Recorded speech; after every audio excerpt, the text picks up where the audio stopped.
विसरे विषय आटे आशय. आता विसरे विषय म्हणजे विषय काय?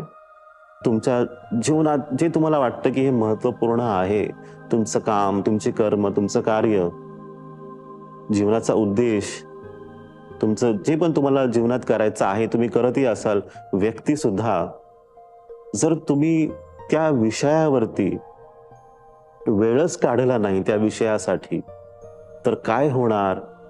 आटे आशय. जो भाव त्या विषयांबरोबर आहे, त्या व्यक्तींबरोबर आहे, त्या परिस्थितींबरोबर आहे, तो आपोआपच आटायला सुरू होतो, कमी होतो, क्षय होतो. सांगण्याचा मुद्दा असा की तुम्हाला जी गोष्ट महत्वाची वाटते तुमच्या जीवनामध्ये, त्या गोष्टीसाठी तुम्ही वेळ काढा. त्याच्यावरती लक्ष द्या. थोडं ध्यान करा. ती गोष्ट आपोआपच वाढायला सुरू करते.